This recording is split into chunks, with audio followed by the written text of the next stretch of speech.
Hey, good to see you today. Do you ever feel in your life like God is pruning you? You know what pruning is? We had a grapevine in our backyard in my childhood home growing up in Michigan. It had been planted by the people who had the house before us, and that thing was incredibly resilient. There were some years we had some really good grapes, and then it kept growing. It got really overgrown. It was like this giant forest of a thing because the vine, it stretched probably about 20 feet, but then it went up when it got really big. It seemed like 8 or 10 feet. I was a little kid, and very bushy, and it just got obnoxious. So one year my dad, he was so frustrated, he cut that thing all the way down to the root. I mean, it was just like a stump. And I don't think it was the next year, but the year after that, it was back. And the grapes were amazing. Now, we don't like to be pruned in our lives, and hopefully God doesn't have to cut you down to the stump ever.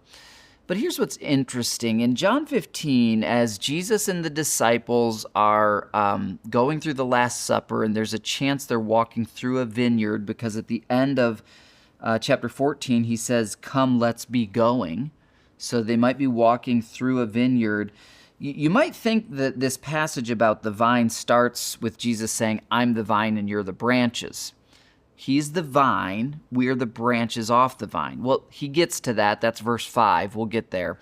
But verse 1 is very interesting, especially when we consider what we learned yesterday, that Jesus says, essentially, this is before the Garden of Gethsemane, guys, I have to leave. I have to go through this hard stuff. I really don't want to in my humanity, but I've determined I'll do whatever the Father requires of me. Why? So that it declares to the universe, I love God the Father, no matter what. 15 verse 1. I am the true grapevine, Jesus says, and my Father is the gardener. I had never noticed this before, because then Jesus is going to start to talk about pruning. He cuts off every branch of mine that doesn't produce fruit, and he prunes the branches that do bear fruit so they will produce even more. Now, technically, pruning is not what my dad did when he cut it down to the stump, okay? Pruning is a little more careful, it's a little more meticulous, it's a little more gentle, and yet still things are cut away. The dead growth is cut away.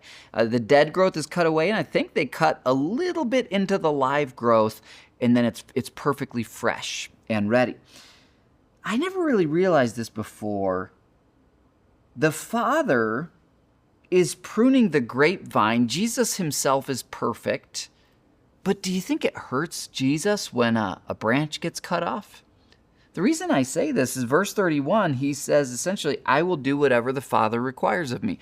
I will go through whatever pain the Father calls me to go through, which in Jesus' case was going to the cross. And then it's right on the heels of that he says, I'm the grapevine and my Father's the gardener. In other words, if you look at it in context, he's saying, I am fully surrendered. That whatever the Father wants to do with his divine shears, with his hands, I'm surrendered. He's the gardener. I'm the vine. Of course, Jesus himself is perfect in his divinity, his godliness, and yet in his humanity, he models for us perfect surrender.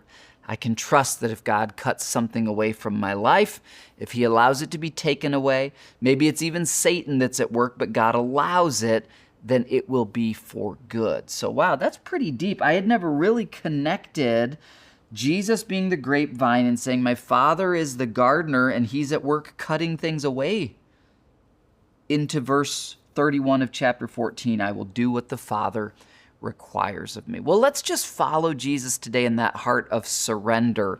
God, you're the gardener, you're perfect, and we surrender our lives to you today.